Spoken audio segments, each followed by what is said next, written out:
Bismillahirrahmanirrahim. Assalamualaikum warahmatullahi wabarakatuh.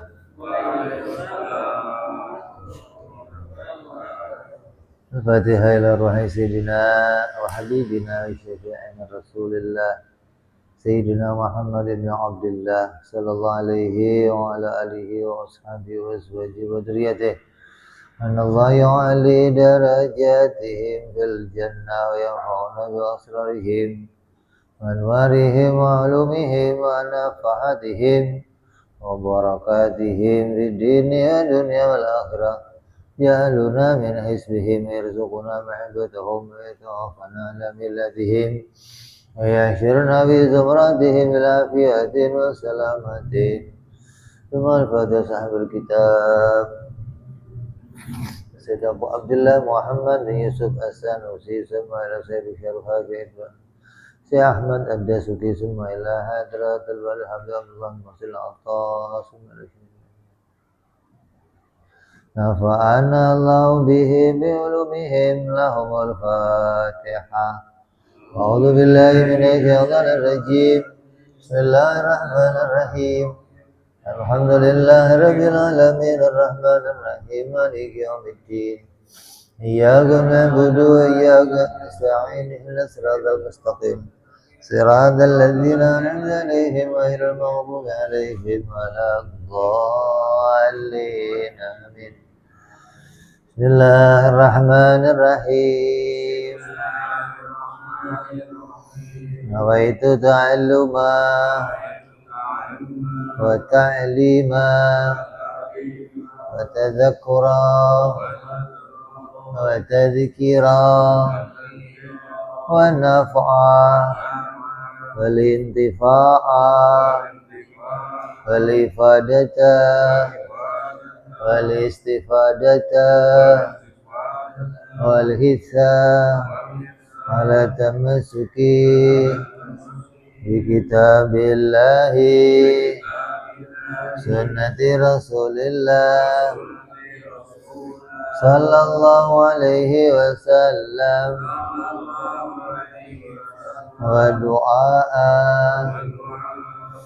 إلى الهدى والدلالة على الخير ابتغاء مرضاته وقربه وثوابه وحسن الخاتمة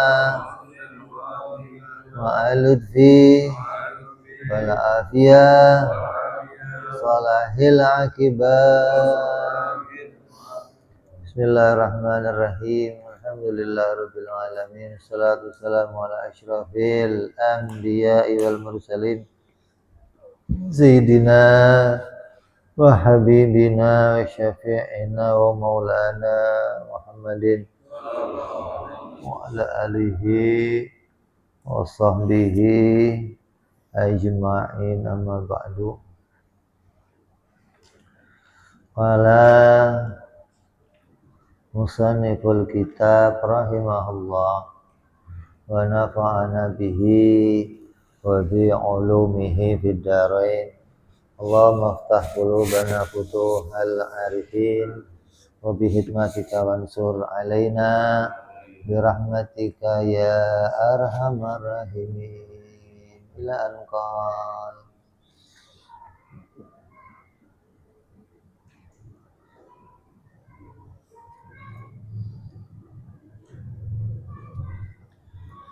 Yang lalu kita sudah bahas tentang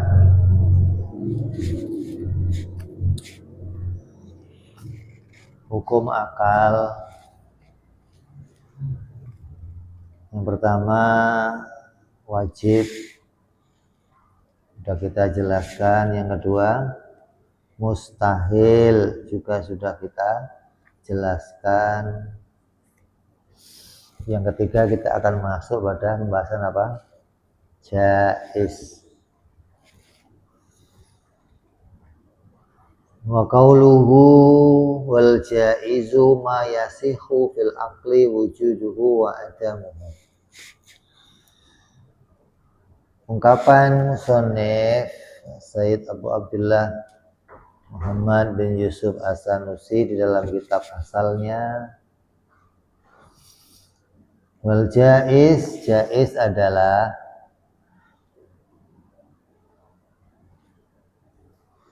apa-apa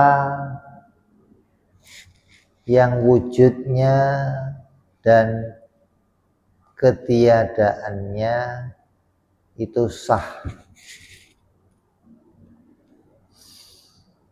ditasawurkan oleh akal.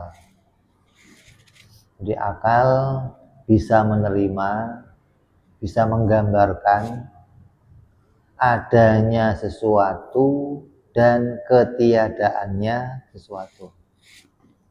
Jadi perkara yang bisa digambarkan oleh akal keduanya secara bergantian, maka perkara yang seperti itu dihukumi namanya jaiz.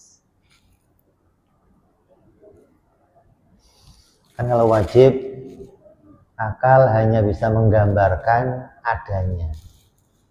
Akal tidak bisa menggambarkan tiadanya.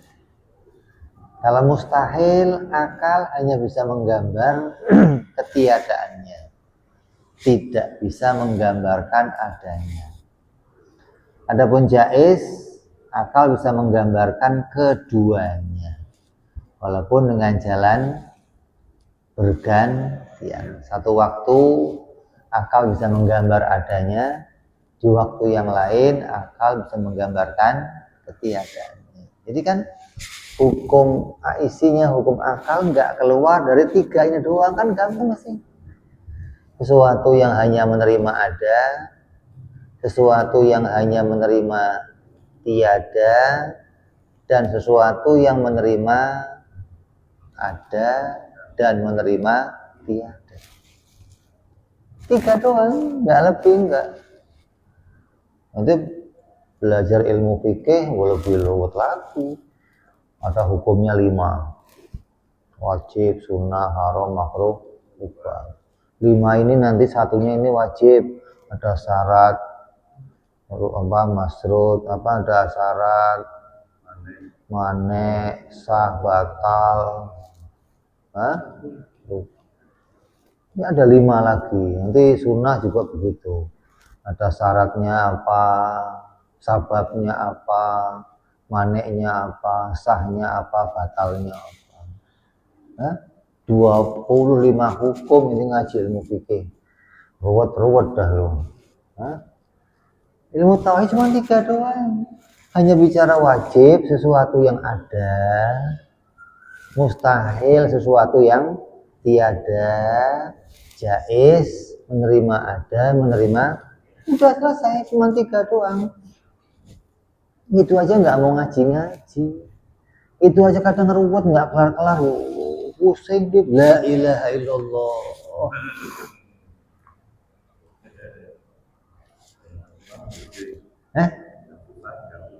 Susah nggak pusing. Ini yang cuman gampang 3 perkara doang dibilangnya pusing banget. Emang dasarnya ini nggak ada keinginan di hatinya untuk ngaji. Jadi walaupun mudah dianggapnya sulit.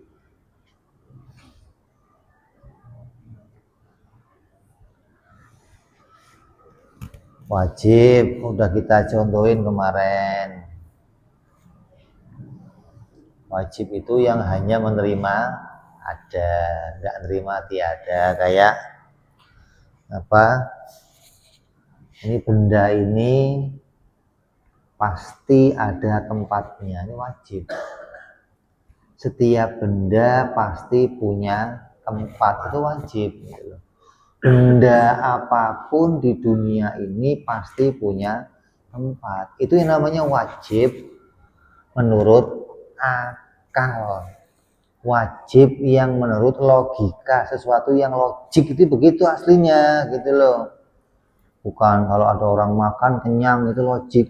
Itu kebiasaan, bukan logika, bukan. Kalau ada api membakar itu kebiasaan, bukan wajib logik, bukan. Yang wajib logik contohnya ini, setiap benda pasti bertempat. Anak kecil juga tahu. Kalau anak kecil kamu minta, Nina tolong ambil dong kacamata bapak, dia mesti nanya, di mana Pak kacamatanya? Tandanya setiap benda pasti punya tempat. Itu namanya wajib. Yang sesuatu itu nggak akan mungkin pernah tiada. Tempat bagi setiap benda itu nggak akan pernah hilang, nggak akan. Selama bendanya ada, dia pasti bertempat. Mau bendanya dari langit kayak, mau dari bumi, mau dari silit kamu, pasti dia bertempat. Nggak ada benda yang nggak bertempat, nggak ada. Terus nyala sendiri. Otomatis dia. Keren ya, bisa begitu ya. Ini kalau lampu ini jais, boleh nyala, boleh mati. Bukan wah lampu mau selama ada oleh apa ada tokennya mesti nyala, kata siapa? Itu tokennya ada, mati juga, boleh aja mati, boleh aja nyala. Yang pasti itu kayak ini contohnya. Ini namanya wajibnya wajib apa? Daruri, wajib yang nggak usah dipikir. Wajib nadhari kayak apa? Adanya Allah. Itu nggak akan pernah tiada, nggak akan. Itu ada, yang adanya itu wajib. Tapi adanya Allah yang wajib itu yang harus dipikir. Itu wajib, itu sesuatu yang nggak pernah tiada. Contohnya bertempat pada benda, contohnya ada pada Allah. Itu hukumnya asli wajib. Kalau mustahil, sebaliknya, benda tidak bertempat, hukumnya mustahil. Ada benda kok nggak bertempat, itu akal nggak bisa menerima, nggak bisa. Akal siapa aja. Kalau kamu kok disuruh tanya anak kecil nih, tolong ambilin kacamata bapak dong. Di mana Pak? Ya nggak di mana-mana, ambil aja pokoknya. Anaknya nih bapak sableng, bagaimana? Terus saya ngambilnya bagaimana? Wong kacamata nggak di mana. Bagaimana adanya, sesuatu kok nggak di mana-mana. Yang namanya benda itu terikat oleh ruang, maka dia pasti punya tempat. Nggak mungkin ada benda yang terikat oleh ruang dia nggak bertempat, nggak mungkin. Itu namanya mustahil. Tidak akan pernah terwujud adanya benda yang tidak bertempat. Itu nggak akan pernah terwujud, nggak akan. Kalau kertas dibakar nggak mempan, mustahil, enggak, itu luar biasa, bukan mustahil. Ada orang dibacok nggak mempan, itu bukan mustahil, namanya luar biasa. Ada air mancur, bukan airnya dari atas ke bawah atau dari bawah ke atas, namanya apa? Hah? Luar, bukan mustahil, bukan. Ada saya lihat air terjun, airnya dari bawah ke atas, ya boleh aja, namanya luar. Oh itu mah mustahil. Mustahil kok terjadi, kan goblok banget. Mustahil itu yang nggak akan pernah terjadi, namanya mustahil. Kalau masih bisa terjadi, itu bukan perkara mustahil.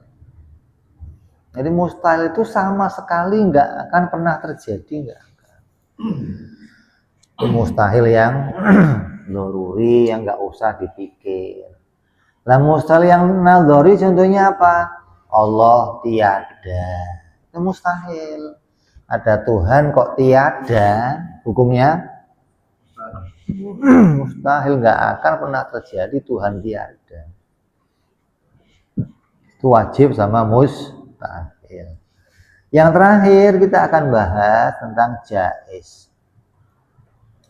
Sesuatu yang boleh saja ada dan boleh juga tiada. Contohnya apa? Famithalul awwali. Ini juga sama seperti wajib dan mustahil. Jaiz ini ada yang perlu dipikir dan ada yang nggak perlu dipikir. Ada jaiz dharuri dan ada jaiz nadhari.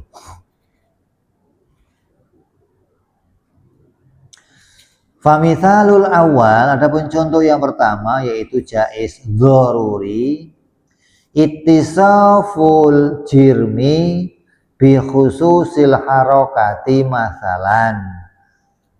Fa innal aqla yudriku ibtida'an sihhata wujudiha lil jirmi wa sihhata adamiha lahu.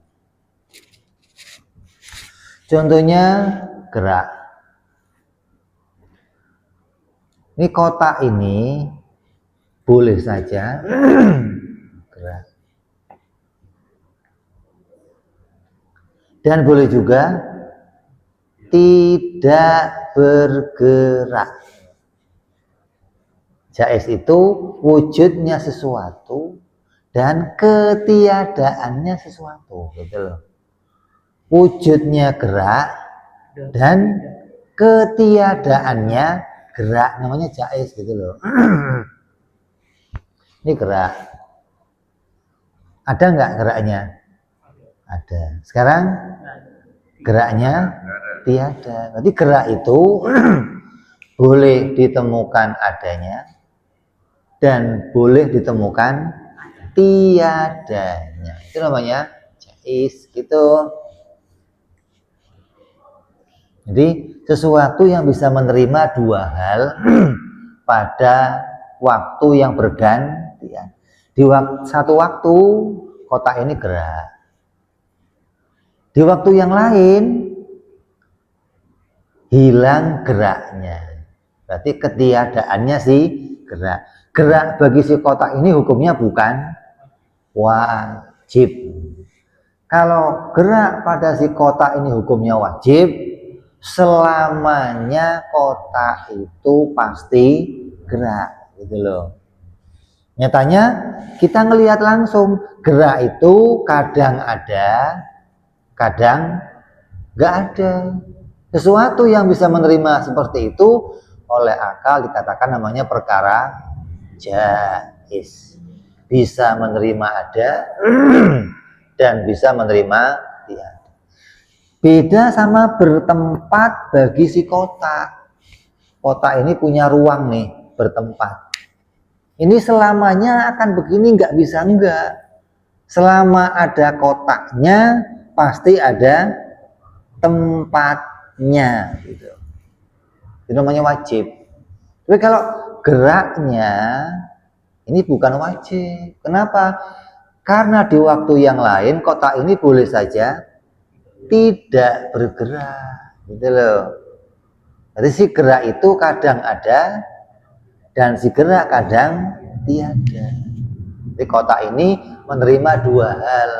Kadang menerima sifat gerak dan kadang gerak itu hilang dari dirinya. Namanya perkara itu dihukumi jaiz, sesuatu yang ditemukan adanya di satu waktu dan ditemukan tiadanya di waktu yang lain. Gitu. Kamu kadang sakit di satu waktu, kadang hilang sakitnya. Kadang kamu lapar, kadang hilang laparnya. Berarti sakit, lapar, hukumnya apa? Jais. Gitu. Kadang kepala kamu puyeng satu waktu, kadang enggak puyeng. Ketika enggak puyeng, dicari biar puyeng. Memang kamu suka puyeng gitu loh. Pas enggak puyeng cari ini yang bikin puyeng apa ya gitu loh. Kalau enggak puyeng enggak senang gitu loh. Sudah puyeng seneng, asik. Kepala gua puyeng nih. Orang mau pengen enggak puyeng, dia pengennya puyeng aja.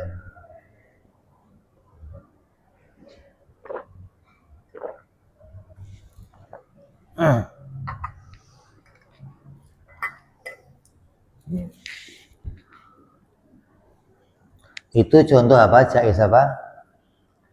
Zaruri, yang nggak perlu dipikir. Anak kecil juga tahu gitu loh. Kalau benda itu kalau nggak gerak, iya.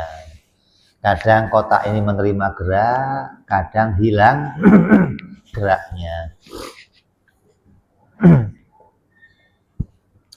Kadang langit itu biru, kadang hilang birunya. Kadang langit itu hujan, kadang hilang hujannya. Ini perkara jais namanya. Sesuatu yang menerima dua hal. Bukan, oh ini pasti, hujan mah pasti. Pasti itu yang tidak bisa berubah pada keadaan yang lain. Itu namanya pasti. Sesuatu yang bisa berubah pada keadaan yang lain namanya jais, bukan wajib. Ini pentingnya kamu ngaji ilmu akal begini. Kalau kamu nggak ngerti, nggak pernah diajarkan berpikir, nanti nggak bisa bedain mana wajib, mana mustahil, mana jais. Hingga kamu nanti akan salah menerima informasi di dalam agama. Kadang yang harusnya kamu sikapi ini perkara jais, kamu katakan wajib. Kadang yang jais kamu katakan mustahil. Gara-gara nggak bisa menempatkan antara wajib, mustahil dan jais.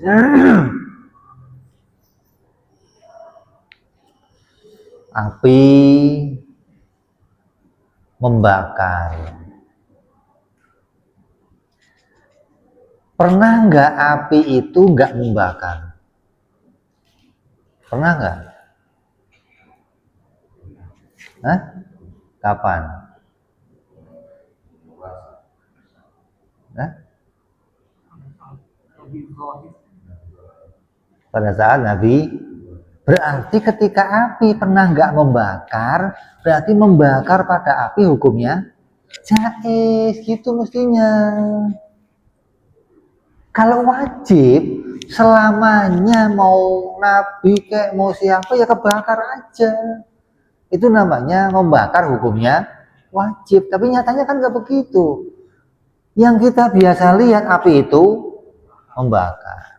Tapi pernah terjadi api itu nggak membakar, berarti kalau pernah terjadi hukum membakar pada api jais gitu, bukan wajib. Karena kalau wajib itu selamanya akan begitu, nggak bisa berubah lagi, namanya hukum wajib gitu loh. Pisau memotong, tajam nih pisaunya nih, buat motong buah, wajib nggak terpotongnya? Hah? Jais. Pernah nggak pisau tajam nggak memotong? Pernah. Kalau pernah ada pisau nggak memotong, berarti tajam itu nggak bisa. Hukumnya apa? Jais. Bukan wajib. Itu dong mestinya. Yang namanya wajib selamanya akan begitu, nggak bisa berubah, gitu loh. Jadi jangan dianggap api itu pasti membakar. Api itu biasanya membakar gitu. Pisau itu biasanya memotong, karena hukum adi, hukum sebab akibat, semua hukum sebab akibat itu asalnya jais gitu. Karena boleh terjadi, boleh juga nggak terjadi. Oh ini nuklir ini kalau dipasang di monyongnya bom, kalau dia kesentuh sama itu akan menimbulkan ledakan. Biasanya begitu. Pernah nggak meledak? Ya pernah. Zamannya wali-wali diserang Belanda juga nggak ada yang meledak bomnya. Hah? Berarti meledaknya bom hukumnya jaiz, karena pernah meledak dan pernah. Kalau pernah nggak meledak berarti hukumnya jaiz. Kalau yang namanya wajib meledak selamanya akan begitu, gitu loh.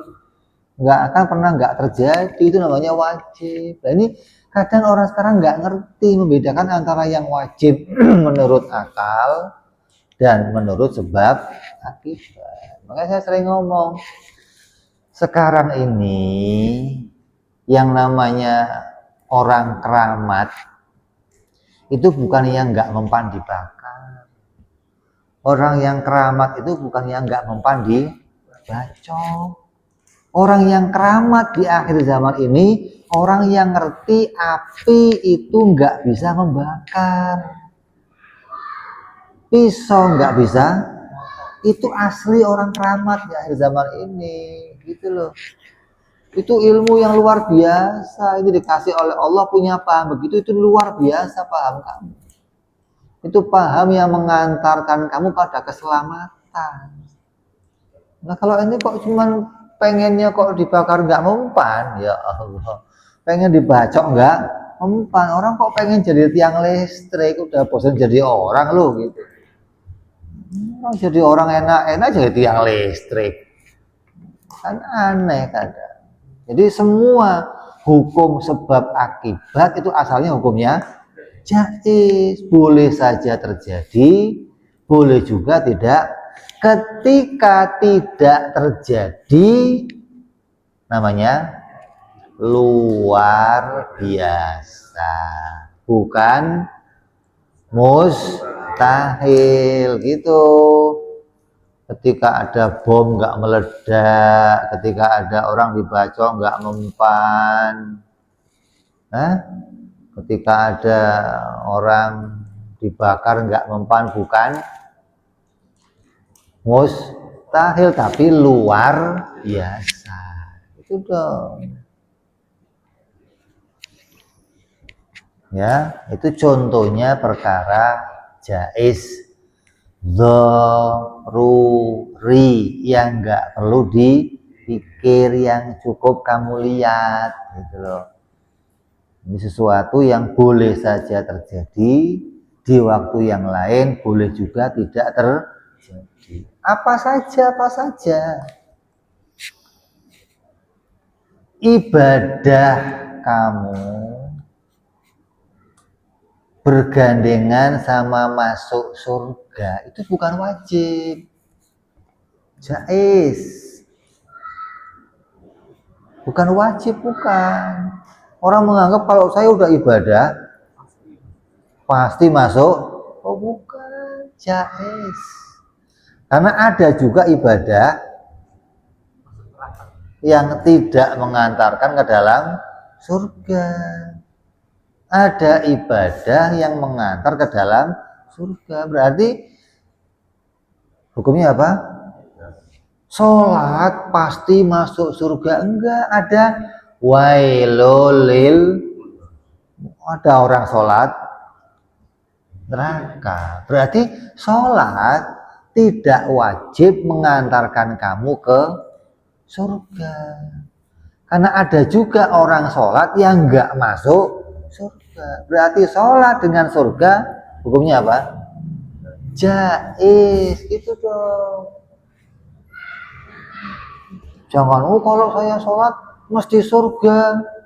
Ini ada lagi sholat mesti surga.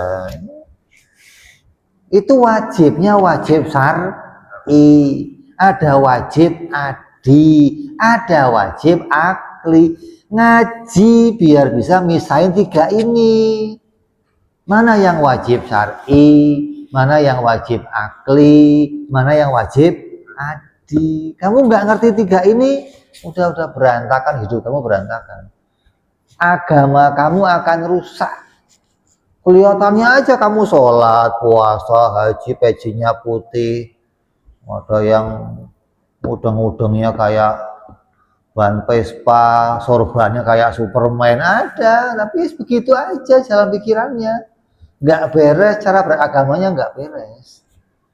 Itu loh. Gara-gara nggak ngerti mana wajib syar'i, mana wajib adi, sebab akibat, mana wajib akli. Bahaya nggak ngerti ini bahaya.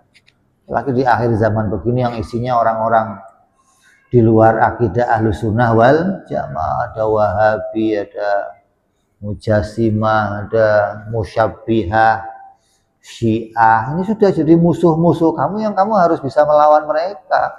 Setidaknya kamu bisa bertahan untuk tetap dalam akidah Ahlus Sunnah wal Jamaah. Jangan sampai keluar dari sini, jangan. Ya, itu contoh apa? Jaiz dzaruri. Wa mithalu tsani, contoh yang kedua, ta'dzibul muti' alladzi lam ya'sillaha qattu tarfata ain. Contoh yang kedua, ini jaiz tapi kamu harus mikir untuk nemu ini. Apa contohnya? Terjadinya disiksa di akhirat bagi orang yang taat, yang sama sekali tidak pernah berbuat maksiat kepada Allah sekejap mata pun. Orang ini taat terus, nggak pernah maksiat seumur hidupnya. Dari mulai balik sampai dia qaid, taat terus. Di akhirat dimasukkan neraka oleh Allah. Hukumnya apa? Boleh saja. Bukan mustahil, bukan. Kalau kamu nggak ngaji ini mesti akan ngomong mustahil dong, nggak mungkin. Masa orang yang taat nggak pernah maksiat kok masuknya neraka, gimana sih? Hanya ngaji. Pentingnya ngaji di sini biar otak kamu nggak goblok gitu. Biar bisa misahin mana wajib syar'i, mana wajib akli. Fa innal akla, karena sungguhnya akal innama yahkumu bijawazi hadza ta'dzib fi haqqi aklan ba'da ayang dura fi burhanil wahdaniyati lahu ta'ala. Akal mengatakan bahwa memasukkan ke neraka kepada orang yang berbuat taat itu hukumnya jaiz. Ini akal mengatakan begini, menghukumi boleh menyiksa ini itu setelah melakukan pemikiran tentang apa? Dalilnya wahdaniyah bagi Allah, bahwa Allah itu esa yang menciptakan segala sesuatu. Allah itu esa yang memutuskan segala sesuatu. Wa yurafu annal af'ala kullaha makhluqatun li maulana jalla wa azza la atharun li kulli ma siwa ta'ala fi athari ma albata'ata. Dan akal mengerti bahwa semua perbuatan yang ada pada makhluk itu semua ciptaannya Allah. Sama sekali tidak ada perbuatan yang bisa menghasilkan apapun bagi selainnya Allah terhadap segala sesuatu yang tercipta, itu tidak bisa menghasilkan apapun. hingga ibadah kamu, iman kamu nggak bisa menghasilkan surga. Sebaliknya maksiat kamu juga nggak bisa menghasilkan neraka. Ini kan contohnya sebelah nih. Contoh lainnya apa? Orang yang maksiat sama sekali nggak pernah taat, boleh saja dimasukkan surga oleh Allah. Kenapa? Karena taatnya seseorang itu ciptaan Allah. Taatnya seseorang itu makhluk. Maksiat seseorang, kafirnya seseorang juga makhluk. Hingga imannya seseorang, taatnya itu nggak bisa menghasilkan apapun, nggak bisa. Maksiat kamu juga nggak bisa menghasilkan apapun. Sedangkan masuk surga itu bukanlah hasil dari taat kamu, tapi atas kehendaknya Allah, atas perbuatannya Allah yang memasukkan seseorang ke dalam surga. Begitu pula memasukkan hambanya ke dalam neraka, itu murni perbuatannya Allah. Maka dari makna inilah akal mengatakan bahwa Allah boleh saja memasukkan ke neraka orang yang taat, dan boleh memasukkan surga orang yang maksiat. Kenapa? Karena taat nggak bisa menghasilkan apapun, taat itu makhluk, maksiat juga nggak bisa menghasilkan apapun karena dia makhluk. Lah yang bisa memasukkan ke surga makhluk apa kholik? Ya kholik dong. Yang bisa masukin kita ke surga itu ya Tuhan, bukan makhluk. Gitu loh. Kalau ente mengandalkan masuk surga kepada ibadah kamu, berarti ente mengandalkan makhluk.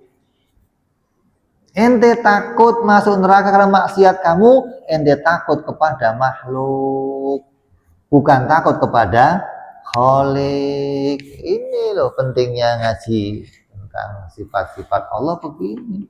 Hingga orang yang bisa ngaji begini, taatnya ya taat karena Allah, ketika meninggalkan maksiat juga karena Allah. Itu enggak karena makhluk, enggak.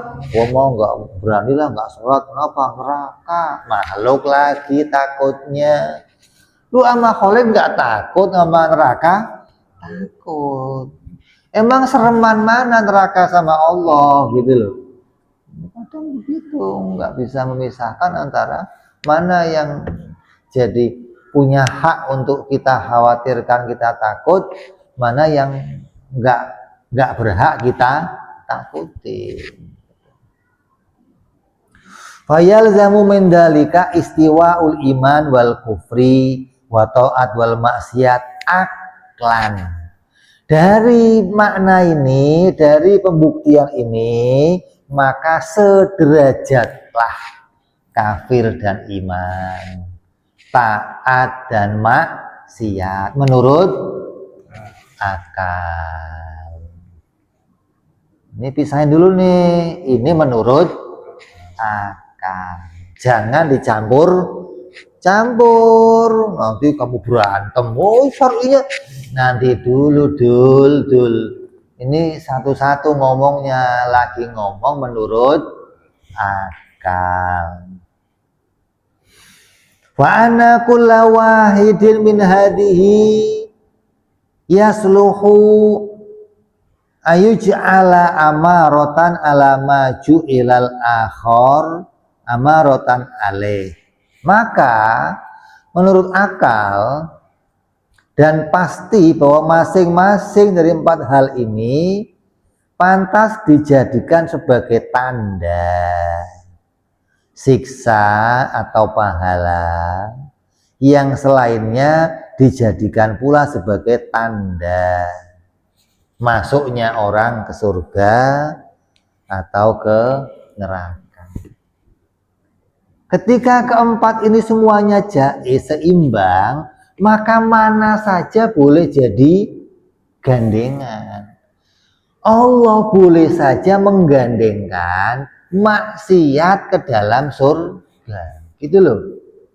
Allah boleh pula menggandengkan maksiat ke dalam neraka, boleh. Yang masukin nerakanya siapa? Allah. Adapun gandengannya, Allah boleh gandengin kepada apa saja yang Allah mau, gitu loh. Ente minum, ente kejedot kepalanya ke tembok, sakit benjol. Ada yang kejedot kepalanya enak, ada nggak? Nggak ada. Iya, anak kecil nggak ngerti. Kalau orang tua ngerti, ada yang kejedot kepala enak, malah sengaja dijedot-jedotin. Ada yang kejedot kepala benjol. Uji kejedot kepala mati. Saya uji kan matinya kenapa? Kebentur mati. Ada yang kebentur kepalanya hidup. Ada, lo kira apa?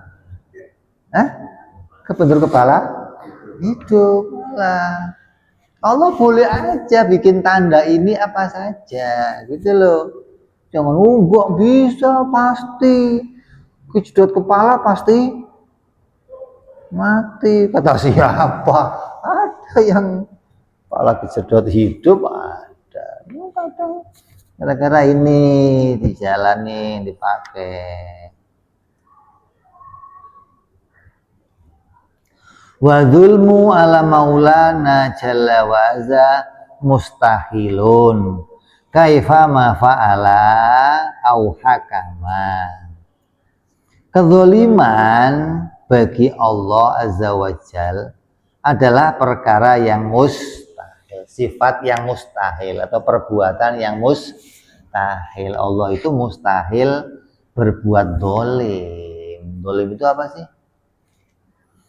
Meletakkan sesuatu tidak pada tempatnya, itu namanya dolim. Lah Allah itu mustahil dolim. Nah, orang yang dolim jadinya kan sia-sia, nggak ada apa yang Allah perbuat jadinya sia-sia, itu nggak ada, atau main nggak ada. Apalagi kalau Allah di dalam fiilnya ada kedoliman, baginya itu hukumnya mustahil. Baik itu pada perbuatannya ataupun pada hukum-hukum yang Allah berlakukan, itu mustahil ada kezaliman di dalamnya. Idza zulmu huwa at-tasarrufu ala khilafil amr. Yang namanya zalim itu adalah tindakan yang suatu tindakan yang bertentangan dengan perintah, itu namanya zalim. Wa maulana jalla wa azza huwal amirun nahi al mubih. Allah itu adalah zat yang dia yang menjadikan perintah, dia yang mencegah, dan dia yang membolehkan sesuatu. Zalim adalah perbuatan yang menyalahi perintah. Lah Allah yang merintah siapa? Lah ya Allah zalim dari mana? Lah kalau ente bisa saja zalim lah kalau Allah. Lah zalimnya Allah di mana? Yang ngatur Allah siapa? Gitu loh. Yang merintah Allah siapa? Yang mencegah Allah siapa? Ya nggak ada kezaliman bagi Allah dong. Ini ada orang, kalau Allah nggak berbuat baik dia zalim. Nah, yang ngatur Allah sih, jadi ente ngatur Allah gimana sih? Nah Allah bebas dong. Mau orang yang tiap hari ngaji mulu, hidupnya melarat aja, sakit aja.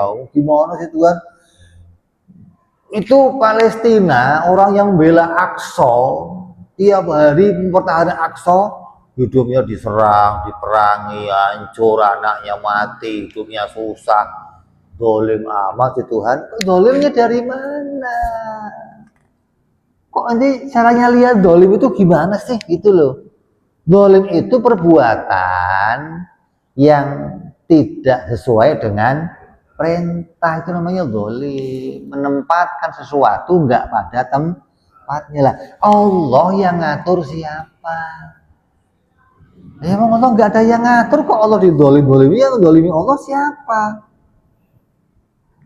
Fala amru wala nahi yatawajjahu ilaihi mimman siwa. Karena itu tidak ada perintah larangan dari selain Allah yang diarahkan kepada Allah. Ya Allah, gak ada yang perintah, gak ada yang ngatur. Kok ini dolim-dolim ini gimana? Lah yang dolimnya Allah siapa? Id kullu ma siwahu milkun lahu. Sebab semua apapun yang selain Allah itu semua miliknya Allah Azza wa Jal. La yubdi syai'an wala yu'iduh. Dan sama sekali tidak dapat menciptakan sesuatu, dan semuanya itu dialah semua yang memulainya. Wala atharolahu fi syai'in albatata, dan tidak ada asar, tidak ada hasil yang bisa dimunculkan dari apapun yang diciptakan oleh Allah. Semua miliknya Allah, tidak bisa menghasilkan apapun, nggak ada selamanya. Wala syarika lahu ta'ala, dan nggak ada sekutu bagi Allah Subhanahu wa ta'ala fi mulkihi, dalam kerajaannya. Wala yus'alu amma yaf'alu, dan Allah itu nggak ditanya. Allah itu kok berbuat begini kenapa ya? Ya terserah dia kok kenapa. Nah, dia Tuhan, dia yang punya, dia penguasa, ya terserah dia dong. Allah kok menciptakan hamba? Ada orang ateis nanya, kenapa sih Allah menciptakan manusia? Padahal Allah sudah tahu manusia itu akan masuk neraka, surga, ngapain dibikin lagi? Ya suka-suka dia. Kok jadi itu yang protes, kenapa? Kayak saya pakai baju coklat, kenapa Beb pakai baju coklat hijau aja? Lah baju-baju gua terserah gua mau pakai hijau kayak mau pakai coklat, lu protes aja. Kata orang Jawa, lawang tali kawat, garik nyawang ora kuat. Oh, tinggal nyawang aja, tinggal ngeliatin aja kok. Ya Allah, bagaimana sih? Jadi fasoha idan ayudrikal aklu likulli minal mu'mini wal kafiri wal muti'i wal asa sihatu wujudi thawabi wal iqabi au adamihima. Ketika kamu sudah paham tentang keadaan semuanya itu, bahwa semua selain Allah itu nggak bisa menjadikan apapun, taat, maksiat, iman, kafir, nggak bisa menghasilkan apapun, maka akal bisa membenarkan, memahami bahwa wujudnya pahala, siksa, atau ketiadaannya pahala dan siksa bagi orang mukmin dan orang kafir itu boleh saja. Kalau kamu sudah tahu kedudukan tadi nih, iman, kafir seimbang, taat, maksiat seimbang, berarti mana saja boleh ditempatkan oleh Allah menurut akal. Mau maksiat, mau iman bergandengan dengan siksa boleh, mau kafir bergandengan dengan nikmat juga boleh. Kenapa? Karena keduanya nggak punya hasil apapun, nggak punya. Yang menempatkan, menggandengkan keduanya adalah Allah Subhanahu wa Ta'ala. Waqtisasu kullu wahidin bimakhtassa bihi min dalika innama huwa bimahdhi ikhtiyari Maulana Jalla wa Azza.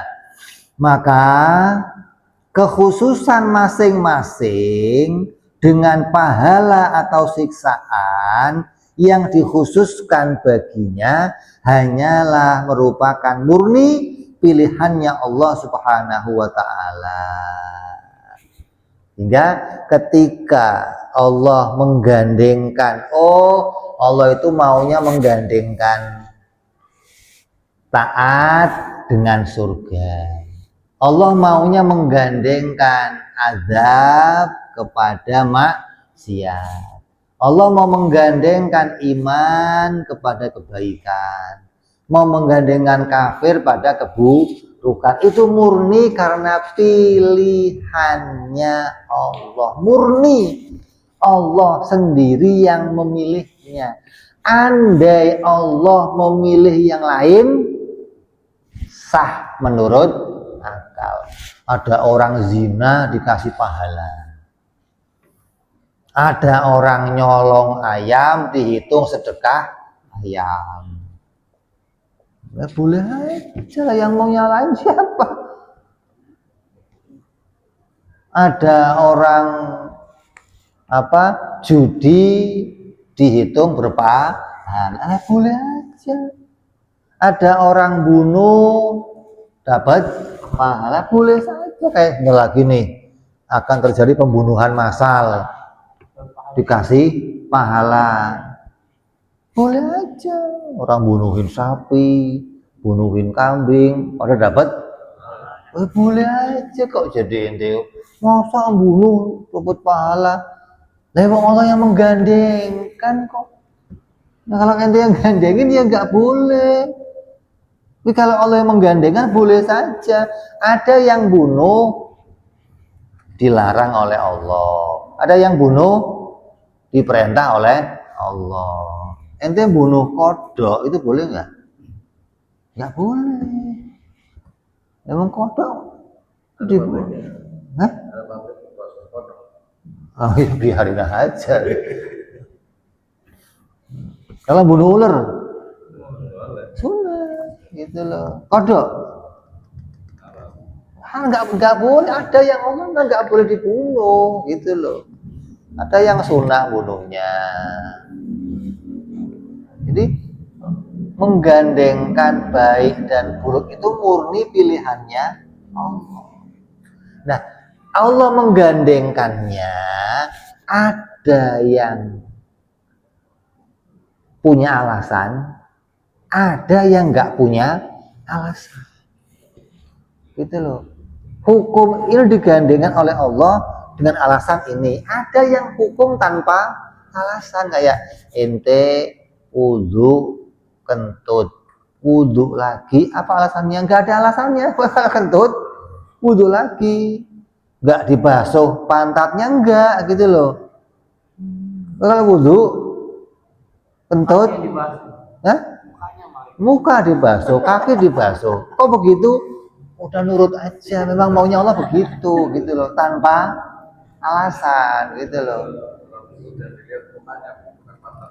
Oh ya, masa nggak kakinya nggak dilihat, kakinya nggak. Kok ikut dibasuh juga kakinya?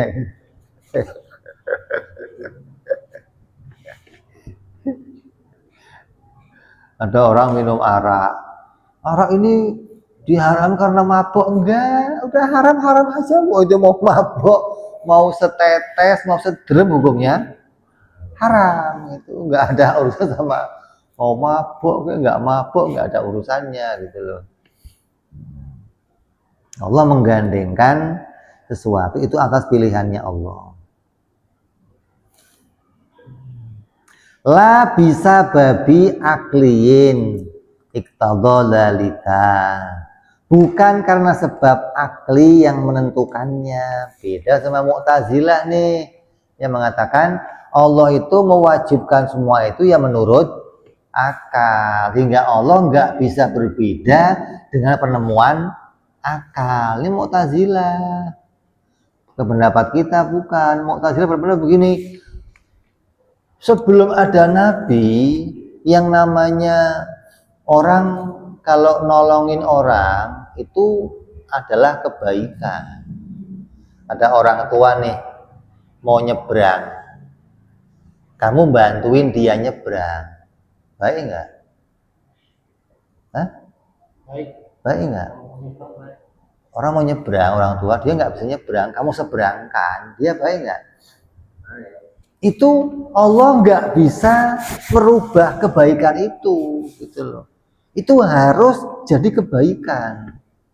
Menurut akal itu baik, Allah pun harus ikut apa yang ditemukan oleh akal. Kata Mu'tazilah begitu. Jadi hukumnya Allah menurut akal. Kalau akal sudah memahami hukum itu, Allah harus ikut dengan hukum akal. Allah nggak boleh merubahnya, nggak boleh. Yang namanya bohong itu keburukan. Allah nggak boleh merubah bohong jadi kebaikan, nggak boleh.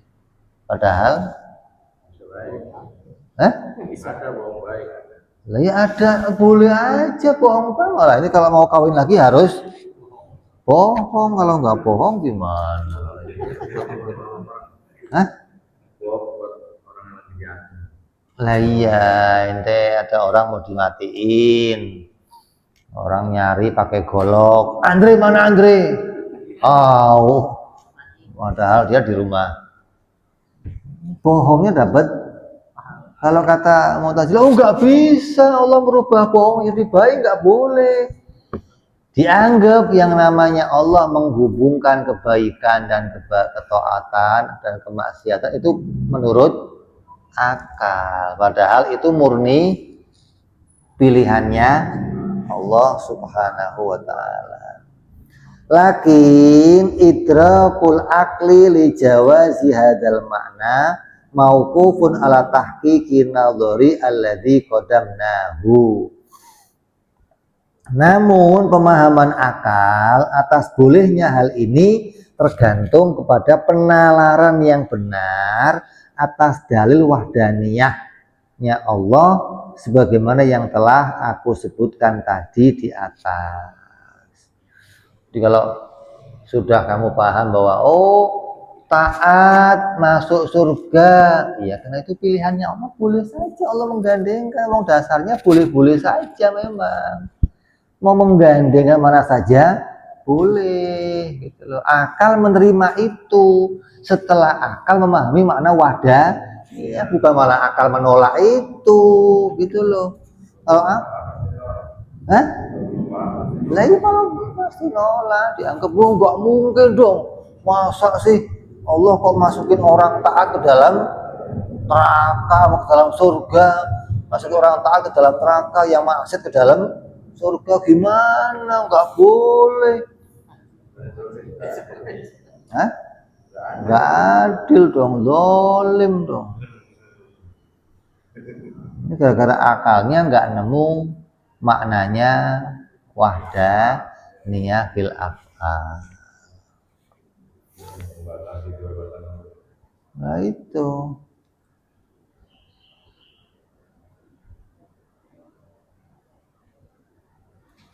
Wabana laka bihadza annal jaiza yanqasimu aidan illa dharuri wan nadhari kama inqasama qismani alladzani qablahu. Maka akal pun yang disebutkan dibahas tadi tentang jaiz menurut akal itu juga dibagi menjadi dua sebagaimana yang sebelumnya, dari hukum wajib dan juga mustahil juga dibagi dua, ada nadhari dan ada dzaruri.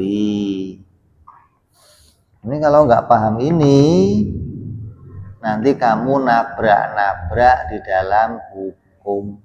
Nggak bisa kamu menetapkan sesuatu pada tempatnya, nggak bisa. Kamu mesti jadinya orang yang zalim. Kalau kamunya nggak dolim, nggak merasa dolim, kamu akan mendolimkan Allah. Jadi yang mana? Saya mah nggak dolim, Allah yang dolim. Oh, jahat lagi ente yang nggak dolim, Allah kamu sebut dolim gara-gara nggak cocok sama pikiran kamu. Pikiran kamunya yang somplak padahal nggak bisa menemukan maknanya wahdaniyah, nggak ngerti bahwa semua yang selain Allah tidak bisa menghasilkan apapun. Semuanya itulah ta'thiro, yang punya asar hanyalah kudratnya Allah subhanahu wa ta'ala. Yang lainnya nggak ada yang punya asar, hingga Allah boleh aja masukin orang yang taat ke dalam neraka, orang yang maksiat ke dalam surga. Kok jadi ente yang protes? Berarti ente ibadahnya gara-gara ingin masuk surga, takut masuk neraka. Loh, kalau saya dimasukin neraka gimana, Beb? Ya enggak gimana. Lalu nerakanya makhluk, entenya makhluk yang masukin holik, ya udah nurut aja. Ya Allah, rasa ini sih ya Allah, yang penting di neraka diridhoi ya Allah. Iya penting jangan putus dari rahmatmu ya Allah, masuk nerakanya dengan rahmat.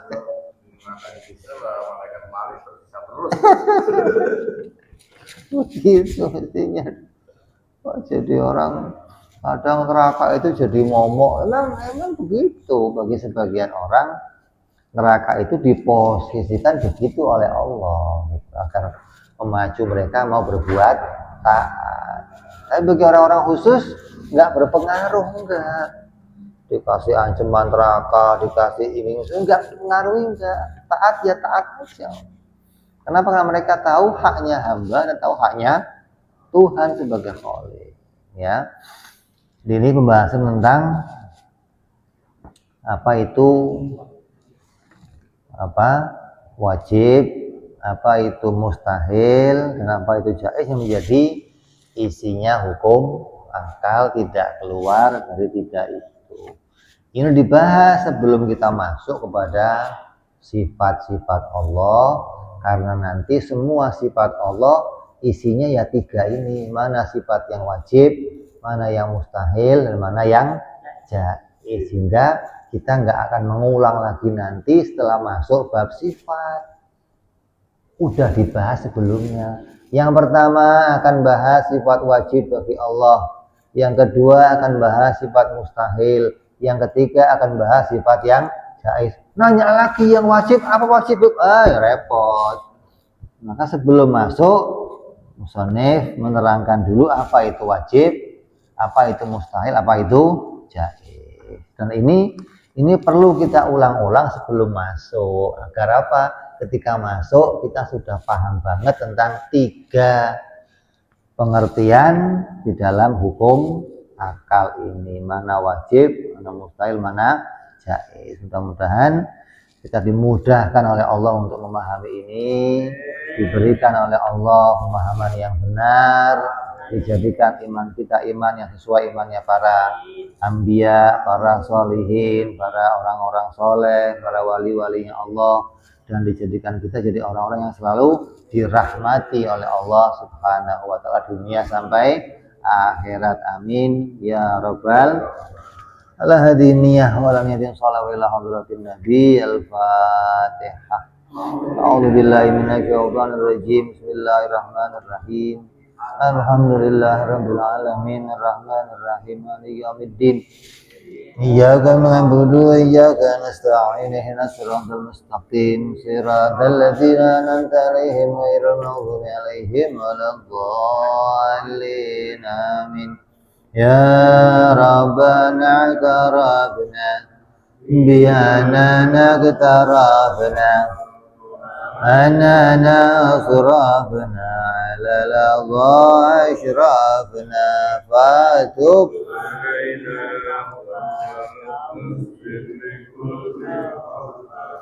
واستر لنا عوراتي وأمن رأتي واغفر